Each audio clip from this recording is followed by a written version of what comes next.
Oh, whoops. Hello. Oh no! Ah! I just destroyed your laptop. My laptop is fine. We're alive. Yeah. We're alive. It's fine. Everything's fine.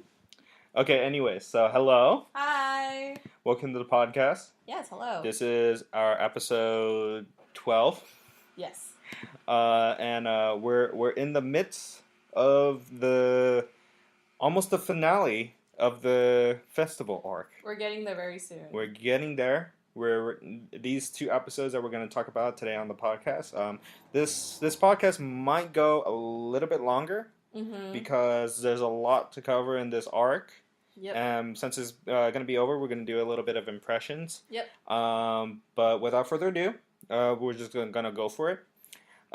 Episode 11 of the season is called Fight on Iida. So there's like just two aftermaths of what happened with Deku and the fight that he had with Todoroki. So the aftermath for Todoroki walks off into the tunnel and meet his dad, Endeavor. His death? His dad. Did I say death? Did it sound like death to you? Yes, it sounded like death. He met his death. That's a very morbid way for this to end. And then when he dies, Todoroki's siblings have to take up the mantle. Oh gosh. It just goes one off to the next. This is not Marvel, okay? Okay, and Endeavor initially is proud of Todoroki, assuming that Todoroki has gotten over his rebellion. But on top of that, he offers him a position as a sidekick. But Todoroki basically kind of just tells off his dad and just tells him, hell nah. Yeah, it's just no. It's like he tells his dad he didn't win the match for him. He only used his left side because that was the one moment where he forgot about him as his dad. Yep. You know, and there's a lot to kind of unpack there, and I think Todoroki still needs to figure out how, his dad fits into the picture, how his relationship with his parents fits into the picture. And I think it's a lot of him trying to navigate those situations. Definitely. Normal high school things, by the way. High schoolers are just we were very complicated people when we were in our teens. I know, and now that I do a lot of stuff like workshops with students, I was like, I know it's scary. It's funny, scary, right? Because and it's just like I realized it's like, oh shoot, I used to be a teenager. I used to be like you. Isn't it funny how back then in high school, right? We would think of things and be like, I'm so stressed out about this one thing, and then you hit college and you're like, this is 10 times worse than I remember. Yeah, exactly. So moving on, the other aftermath is Midoriya, which is Deku, and Deku is with Recovery Girl and All Might, and I think he was knocked out, if I remember from this episode. This fool decided to use all of his powers all at once. Recovery Girl informs All Might of the condition that Deku is in. He has a very badly injured arm and is in need of surgery. And she just gives him a lot of lip in this scene. It's just that she criticized All Might for pushing Deku to his limit and critical of his teaching methods. And then right as Recovery Girl is doing this whole spiel about how he should be taking care of Deku, Ochako, Iida, Mineta, and Tetsu, which is Froppy, from what we remember, meet Deku, Recovery Girl, in his office. And they just came to kind of check in on Deku. What they mentioned earlier, before this, is that they announced that because of the damage from Deku's and Todoroki's fight, they are postponing the next match, so that's why they're there. They're on a quick break. They were on a quick break because on the last episode they were going match after match after match. Yep. And there wasn't any too many breaks, just taking a quick breather to fill it in, dial it up, and then the kids also see All Might, which was a very funny exchange because All Might tends to not try to show his normal form. Yep. And then all the kids are all like, hey, who's this old man in this room? And I was just like, oh, that's right, they don't know who I am. Yep. Yeah, I thought that was a bit of comedy in that situation. But it's cool that Iida has like not Iida, that Deku has this kind of group of friends that are really concerned for him. They're very supportive of him. Yeah. And, like, a lot of the decisions that he makes. Especially Ochako. Oh. Well, that's a little different. All right. The next, from there, we get to Iida and Shinozaki's fight. And Shinozaki is the person that has the green hair. Mm-hmm. She has a quirk with the vines. It's called vines. The green hair. Yeah, and then Iida basically keeps the fight in very long distance. Keeps it, like a distance away because she could use her vines as like a projectile, and then he uses his Recipro burst. Sorry. Yes, his Recipro burst. Recipro burst. I gotta breathe when I talk. Yeah, he quickly pushes her out of bounds, and then Iida gets to the next round. And so after they fix the situation with the stage, like now the match just keeps going. So the next fight is Tokoyami and Ashido. Ashido, yeah. And Tokoyami assures another victory by pushing Ashido out of bounds. So, very quick fight. Mm-hmm. Bakugo and Eijiro. This is where Deku kind of comes into the picture, into the stands. And there's a bigger part of the episode that I'm missing, but we're going to come back to that because it's the stain primer for the next arc. Mm-hmm. But that's important, and we're going to talk about that at the end of this episode. Sorry.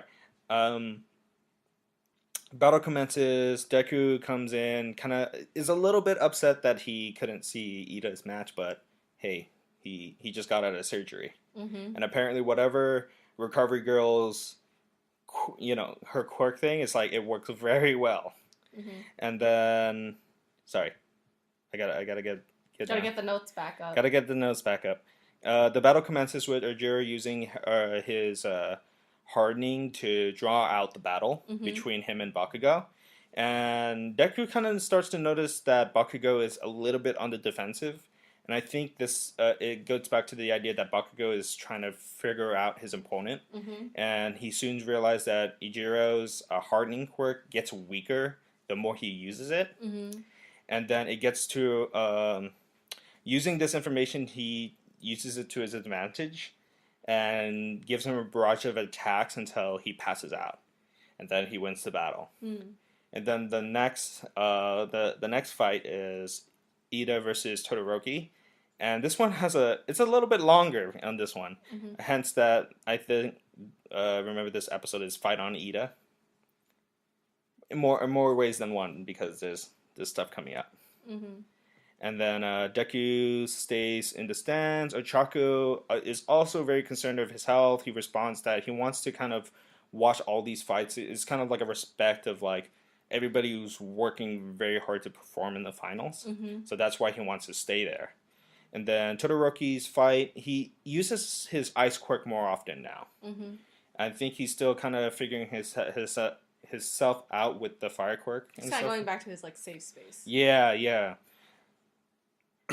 We see a little later how he deals with that. Mm-hmm. I think in the next episode that we're going to talk about. And then Todoroki reveals he keeps on using this ice attack that kind of like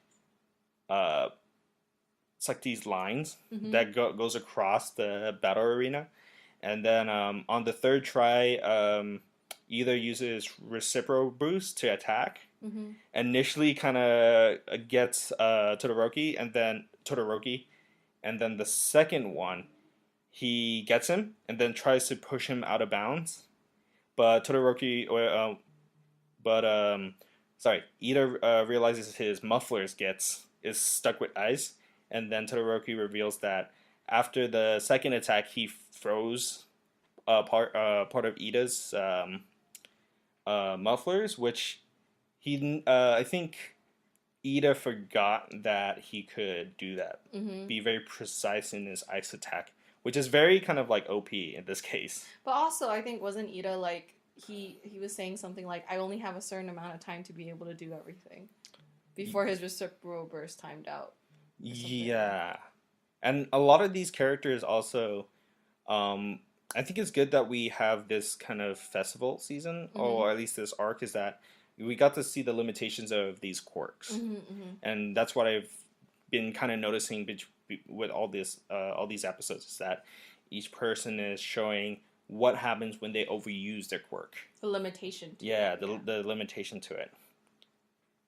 And then Iida totally misjudging the whole ice quirk thing.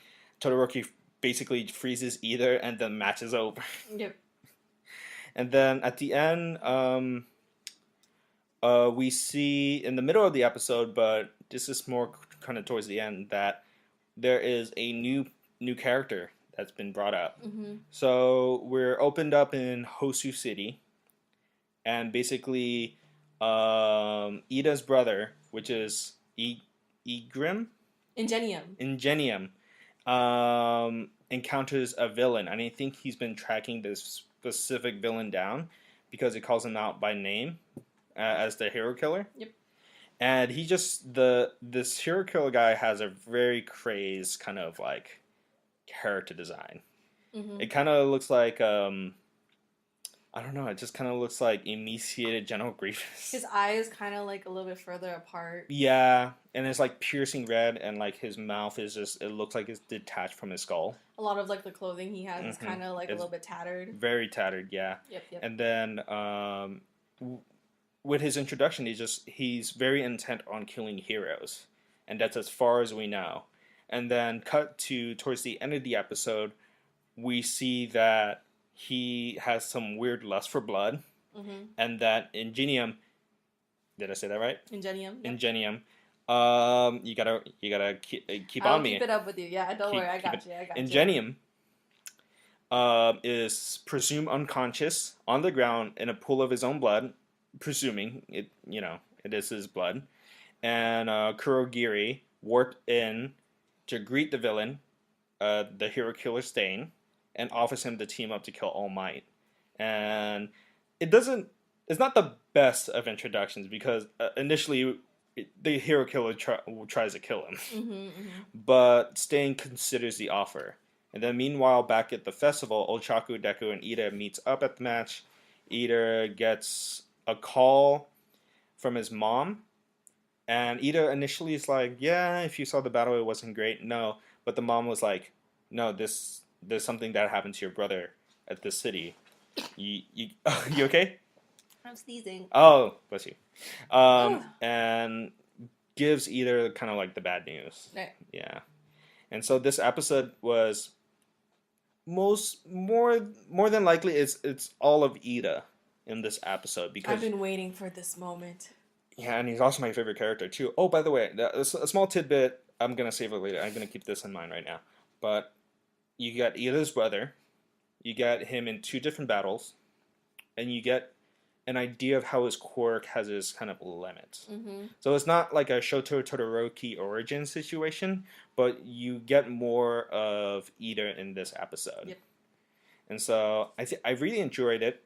It did talk about how Todoroki's mindset is, at least after the fight, and how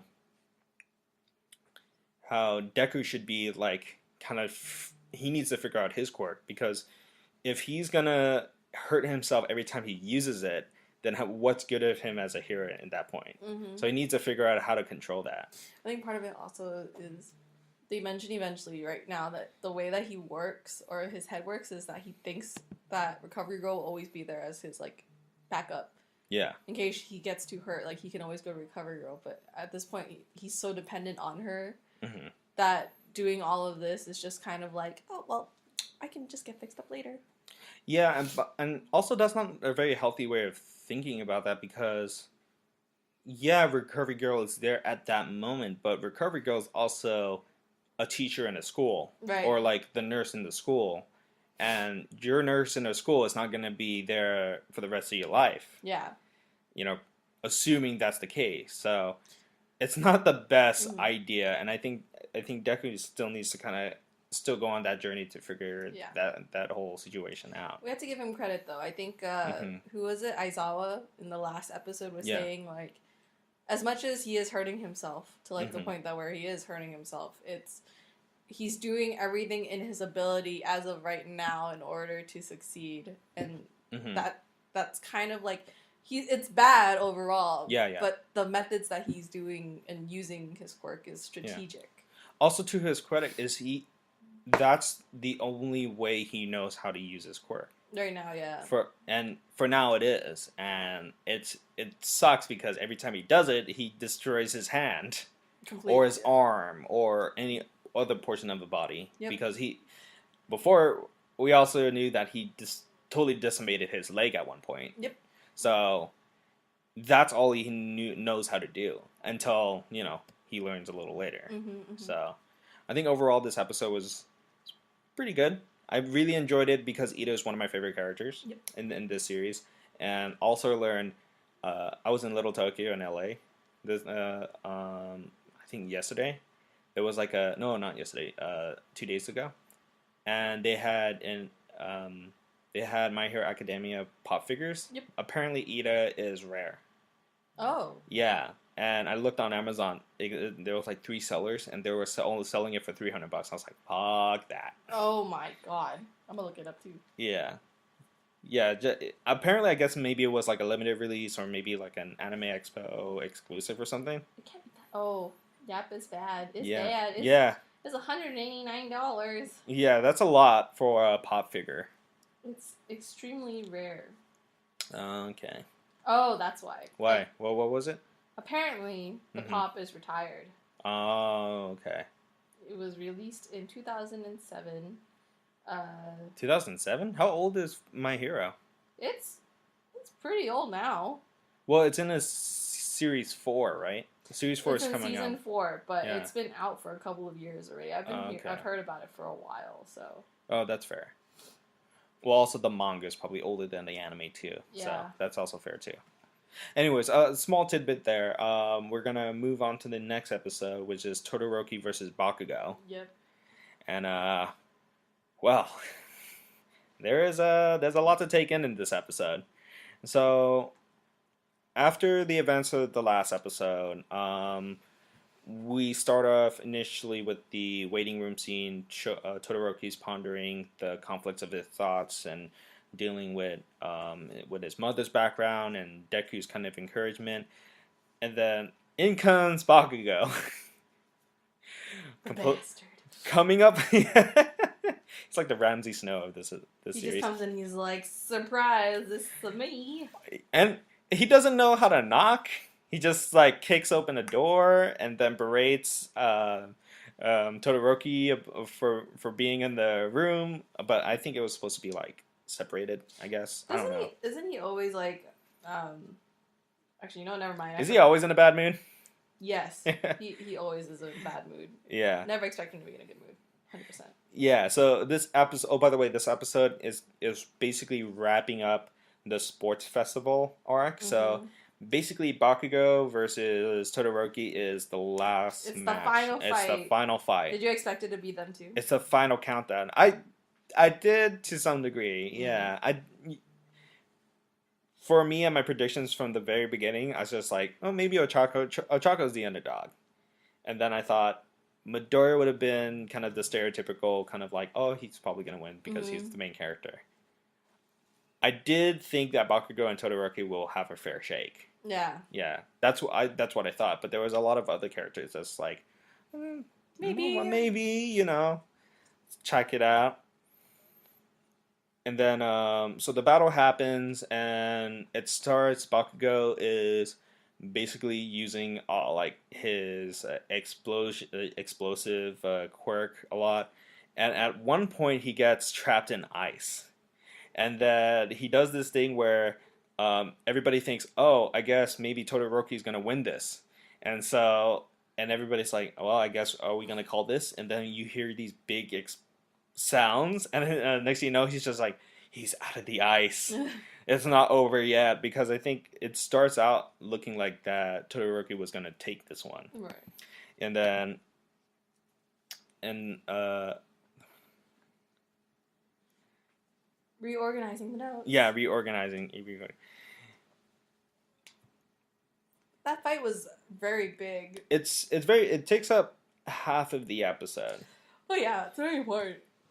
And then lo and behold, at the end of this episode, I think the thing that gets Bakugo in this episode is that Todoroki is barely using his left side, which is his firepower.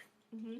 And the whole time he's just complaining up a storm and bringing up he did it with Deku. Why aren't you doing it to me? And like the whole thing of, you're not using your full power against me, and so this is not like a fair match. Mm-hmm. I guess in the sense that he really wants.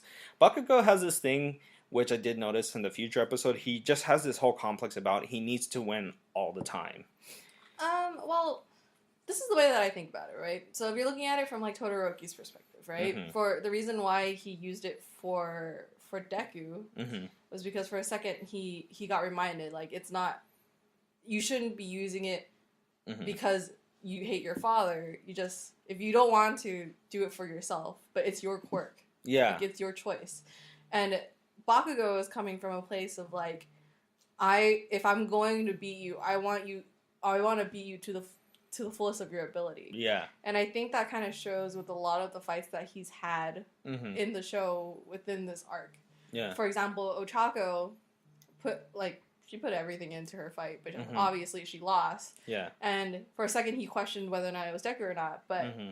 I don't think he was upset at her because of like she gave it to her all, basically. Yeah. And with every other case, I think all the other people who were there with her, or with him fighting against him, basically did it to the best of their abilities. But he mm-hmm. knows that Todoroki has this ability, and the mm-hmm. fact that he doesn't use it in the first place is something that bothers him, because he's giving him the respect of using all of his abilities. Yeah. And it's kind of like a show. I think in his way, it's like his showcase that he's going to be the ultimate hero that could beat All Might or surpass All Might. I think you mentioned it before. It's like an inferiority complex. Yeah, I think. Mm-hmm. Like he doesn't like the idea of losing. I think he just doesn't like. Actually, no. Yeah, he doesn't like the idea of losing. Yeah. But I think if he did lose to Todoroki mm-hmm. and he had been using all of his powers, I think he would have been just like. It would probably be fine. I think he would have been more okay with that. Yeah. Because at the end of this episode, Bakugo basically wins this fight. Yeah. And then in a way that actually makes him mad. And it's kind of crazy too, because later in the episode we see that he is towards the end of the festival arc. They're giving out the medals, and he's just kind of like muffled into the first stand and chained down, and he's just like so displeased about how like Todoroki wasn't using all. And he's like, power. I don't want it. And I was just like, dude, man, you won. This is what you wanted. Mm. And another portion of this episode is Iida seeing his brother and all that. It's not good. It's not good. It's not good. It's really not good. And I've been waiting for this moment. Where I cry? Just kidding. No, because you always were like, Iida is my favorite, and I was just like, oh, when he gets there, oh. It's just it was a tough thing, because it's like Iida, or Tenya in this case, like his brother, he really idolized Ingenium. Yep. And for him to be like the person to take up that next mantle, as a hero, and it's just sad to see kind of like how he feels like he has like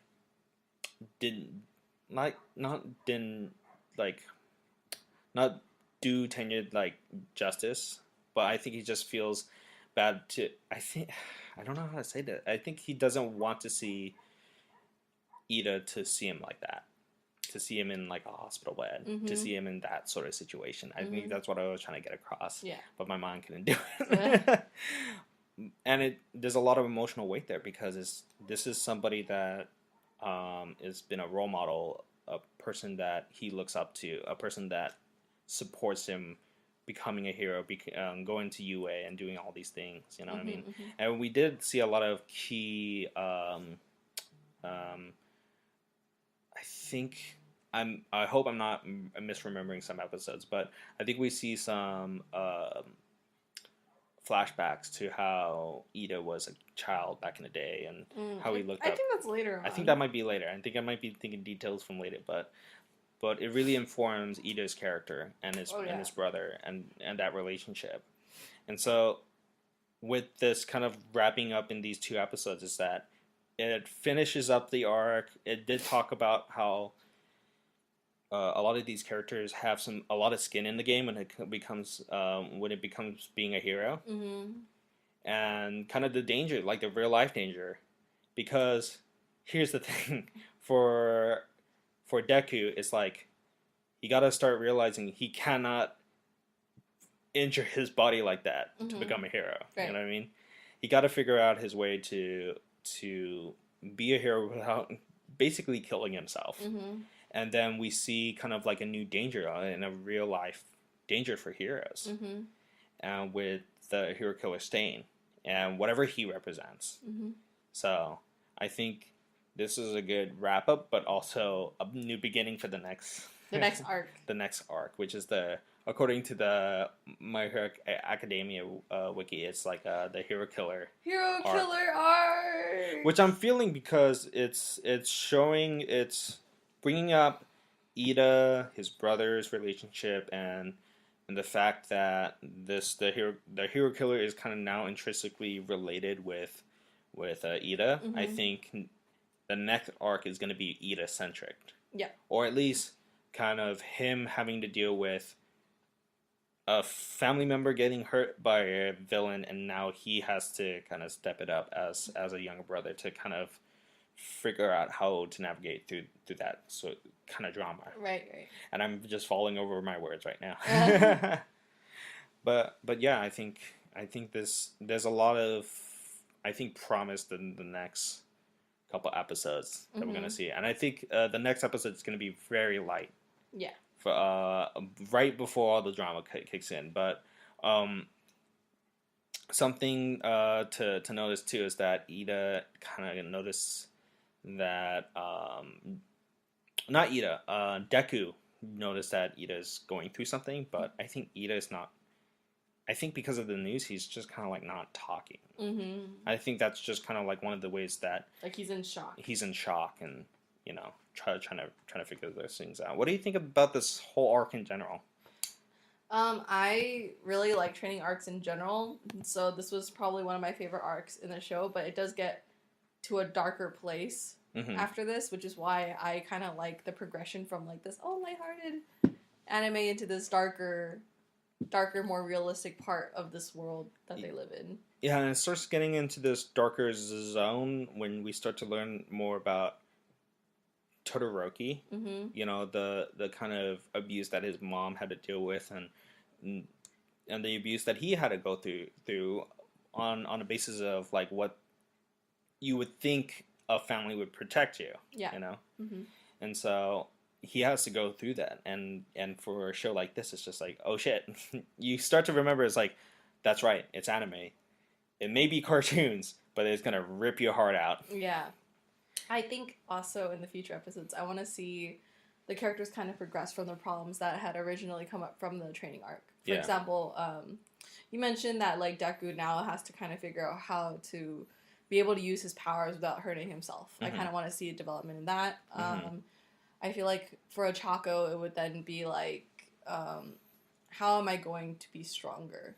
Because obviously the defeat or losing to Bakugo was a pretty big blow for her. Yeah. So to see her progression into kind of like a more stronger character would be really cool. Obviously, there's a lot of setup for kind of character depth for both Todoroki and Iida. Todoroki's would be more like exploring his family dynamics and potentially figuring out like where he can go now that he's kind of started to accept himself and the powers that he's been rejecting for almost his entire life. And Iida's is just shit. No, it's shit. Oh, how dare you? no, not that he is shit. It's that his situation is pretty bad. Yeah. Like, now it's just more so the acceptance, and I think he's probably, like, at an... like the pathway of grief or something like that. Oh, yeah. He's probably in kind of, like, pseudo-denial, or, like, he just doesn't want to talk about it situation. And I wonder if he's going to go through all those steps of, like, is he going to be angry, or is he going to put it... I don't know if it's denial, because it's, like, his brother's not necessarily dead, but it's, like, a very traumatizing thing to kind of witness, or at least be a part of, So... It also kind of shows how dangerous the world can be. Yeah. Because this is kind of our first glimpse of someone actually coming pretty close to death, I think. Yeah. Unless Aizawa had the whole thing too, where he dies. I think, generally, it's like when blood starts to get, like, really prominent in an anime, then like, okay, this at some point somebody's gonna kick the bucket. Yep. Mm-hmm. Somebody's gonna die. Or it's like, if Full Metal Alchemist told me anything, it's like, if there's blood in the series, there's gonna be a lot of blood, and people are gonna die. If there's blood, if there's kids, yeah, if there's blood if there's kids, just know that there's gonna be like a very emotional moment. And here's the problem with My Hero Academia: everybody's fucking kids, yep. And all of that is gonna get, if someone dies, I think it's gonna be like an emotional heartbreak. Yep.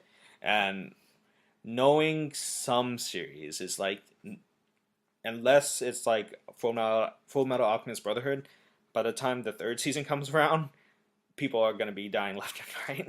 Yeah. There's gonna be like a red wedding level, like, craziness that could happen, and I don't know. I'm gonna expect it, but it may not happen. Or at least, don't tell me.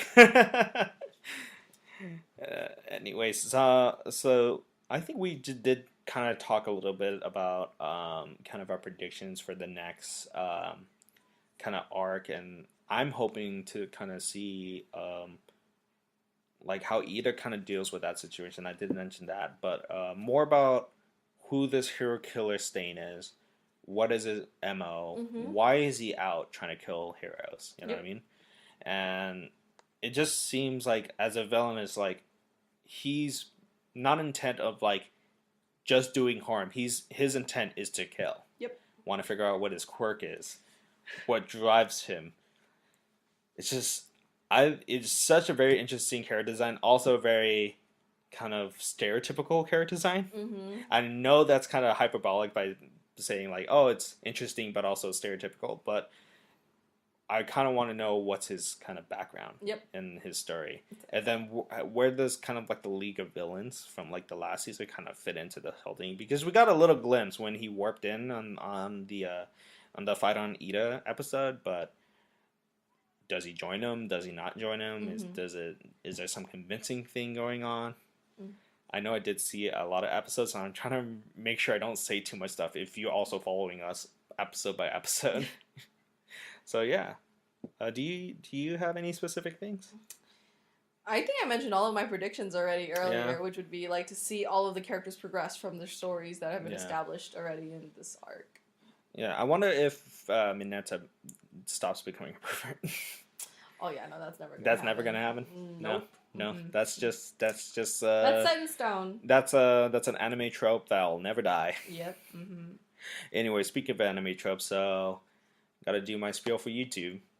So like and subscribe. I'm gonna wrap this up right now. Ring that bell for any notifications, and comment, have a conversation. Yay! Please do. We're lonely. We're screaming in echo chamber. Yes, exactly.